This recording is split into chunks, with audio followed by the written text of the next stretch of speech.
বাংলাদেশের সবথেকে বড় রাজনৈতিক দল তারা অলমোস্ট বাংলাদেশ সেনাবাহিনীর মুখপাত্র হয়ে উঠেছেন।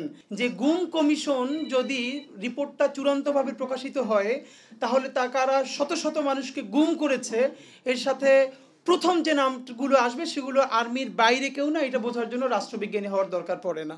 দ্বিতীয়ত হচ্ছে পিলখানা কমিশনে তো আমরা ইনফরমালি, হ্যাঁ এটা আমাদেরকে কমিশনের সদস্যরা বলছে না বা তারা প্রফেশনালিজমের জায়গা থেকে বলবেও না, কিন্তু এখানে যারা সাক্ষী দিয়েছেন তাদের অনেকের তরফে আমরা জানি এখানে এমন লোক আছেন, পিলখানা কমিশনের পুরো রিপোর্ট যদি প্রকাশিত হয় তাহলে আর্মিতে এখনও এমনও অনেক যারা উপরে বসে দুধের স্বর খাচ্ছেন এবং বিপ্লবের ফায়দা নিচ্ছেন, তাদের চাকরি তো দূরের কথা, তাদের হাড়গোড়ও থাকে কি না আইনের কায়দার মধ্যে সেটাও সন্দেহের ব্যাপার। সুতরাং পিলখানা কমিশনের রিপোর্ট, গুম কমিশনের রিপোর্ট, এগুলোকে যত দ্রুত পারা যায় ফোকাস সরিয়ে এমন একটা কিছু দাঁড় করিয়ে ফেলতে হবে যাতে ঠিক আগের একটা বন্দোবস্তে চলে যাওয়া যায়।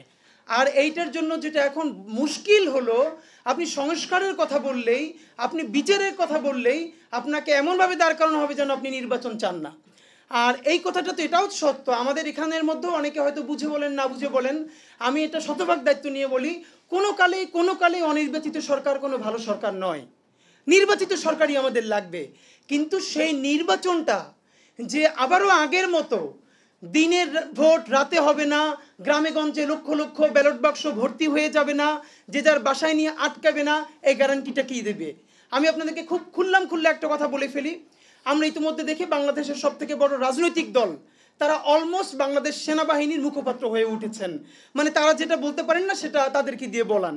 এর কারণ কি এমন একটা হতে পারে, ধরেন বাংলাদেশের আর্মি যদি একমাত্র তারাই চায় যে গ্রামে গঞ্জে কোনো ভোট কেন্দ্র দখল হবে না, তাহলেই কেবল দখল হবে না, কারণ বাংলাদেশের পুলিশের সেই মোরালস নাই, তার সেই গার্ডস নাই, সে রক্ষা করতে পারবে না।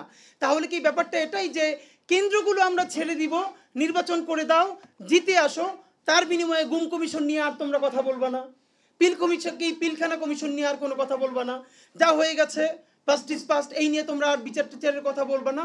মুশকিলটা হলো যাদেরকে দিয়ে আমরা ভূত ছাড়াতে চাই এই সরকারের মধ্যে কি ভূত নাই?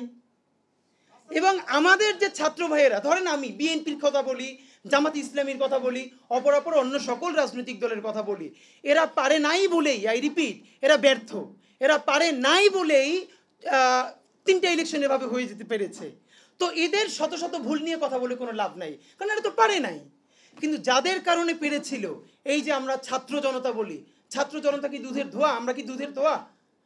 মানে যেই সব ছেলে মেয়ে আজ থেকে 10 মাস আগে 250-300 টাকার টি শার্ট পরতো, কাউকে ছোট করে বলছি না, আমার লাইফ আমাকে বুঝতে হবে, এখন সে যদি সারাদিন মার্সিডিজ বেঞ্জ নিয়ে ঘোরে, সে ব্র্যান্ডেড টি শার্ট ছাড়া পরে না। আমার ফোনটা আইফোন হলে তো আমার আপনার জিজ্ঞেস করতে পারতে হবে যে তুমি ইউনিভার্সিটিতে স্যালারি পাও এই কয় টাকা, তোমার বাসা ভাড়া এই কয় টাকা, তোমার আইফোন দিছে কে? যদি কেউ মাগনাও দিয়ে থাকে তাহলে সেইটা আমাকে কোন কারণে দিচ্ছে, এটা তো আমাকে আপনাদের জিজ্ঞেস করতে হবে। আপনারা কি আমাদের সেই ছাত্রদেরকে জিজ্ঞেস করি? মুশকিলটা হলো যাদেরকে দিয়ে বিপ্লব করবেন তারাও আসন বিন্যাস নিয়ে ব্যস্ত আছে। মানে আমি সেই পর্যন্ত বিচার চাইব যতক্ষণ না পর্যন্ত আমার প্রত্যাশিত এই কয়টা আসন আমাকে না দিবা। আমরা এই অমুক দল থেকে এই কয়টা আসন চাইছি এবং এই আসন চাইছি, যদি দিয়ে দাও তাহলে আর বিচার নিয়ে কোনো কথা নাই, তাহলে আর কোনো সংস্কার নিয়ে কথা নাই। আর যখনই তোমার সাথে আমার মীমাংসা হবে না, বিএনপির সাথে আমার ভোট টোট নিয়ে ঝামেলা হয়ে যাবে, তখনই আমার বলবো বিচার।